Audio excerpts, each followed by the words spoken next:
you've made a history as, the first woman pilot in Asia and first captain in Southeast Asia. How does it feel, ma'am, to make a history for women and for women empowerment?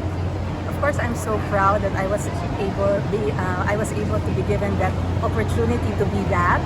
I'm also very humbled because I was lucky that I was given that opportunity at that time.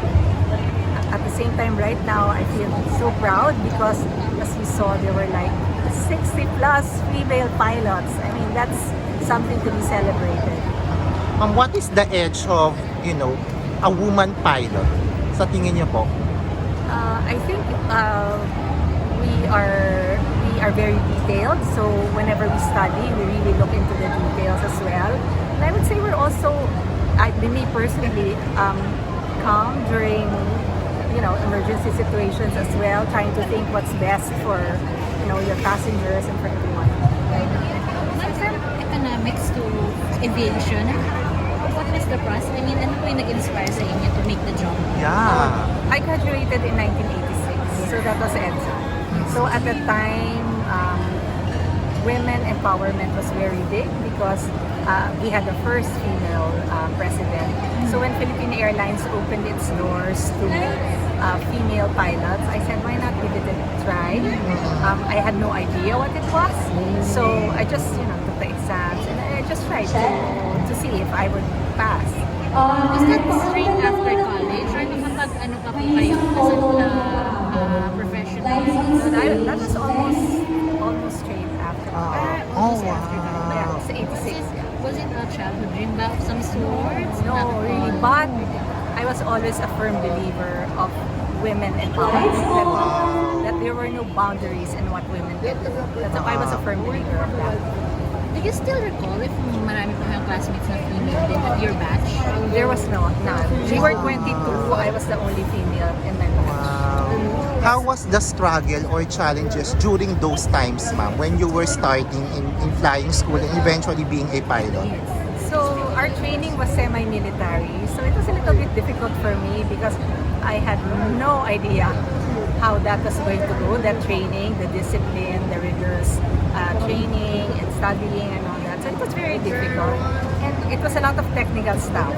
And I did not know anything related to flying, mechanical, electrical. So it was really trying to immerse yourself and study it. But you enjoyed the process? I did enjoy the process. I enjoyed flying. I enjoyed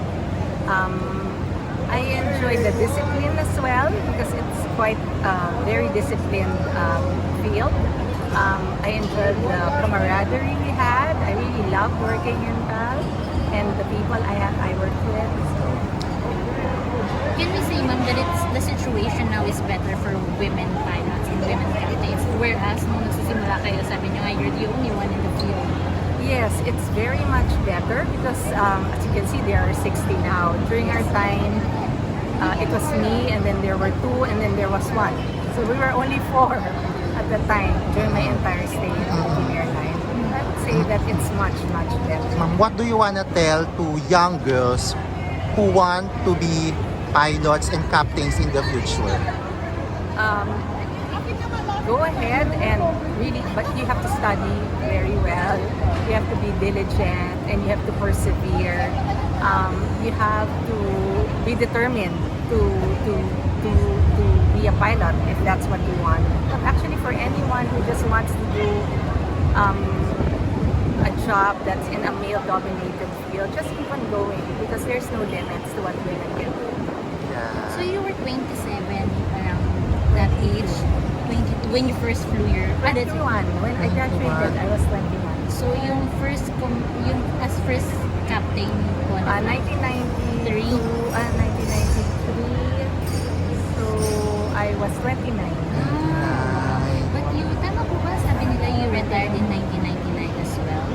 1998. Yeah.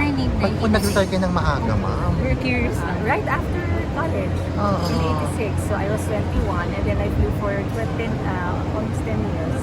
When you mean certain age limit for captains? Kasi we're curious. No, I know up to now, I don't know paano yung retirement.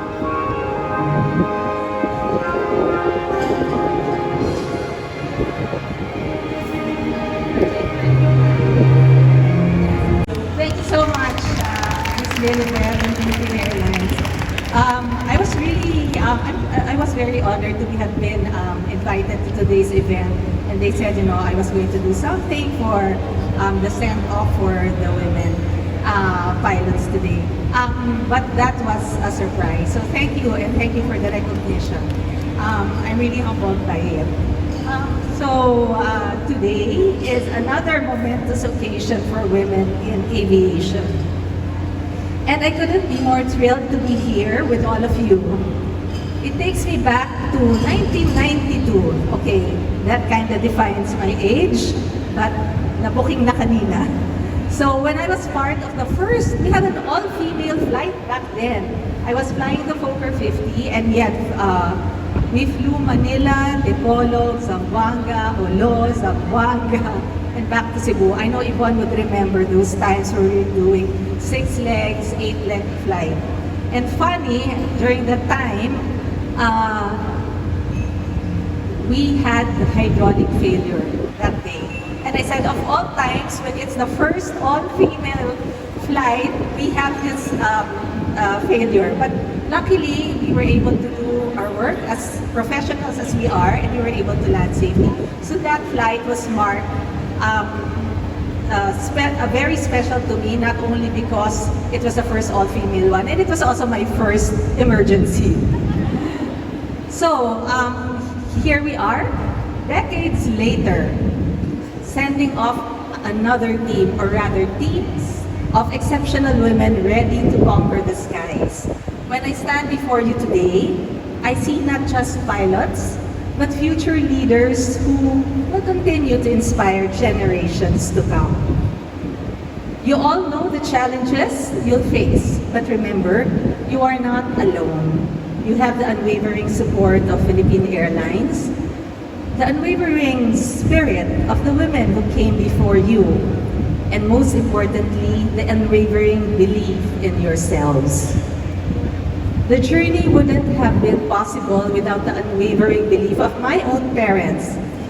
They had instilled in me the conviction that there are no limits on what women can achieve.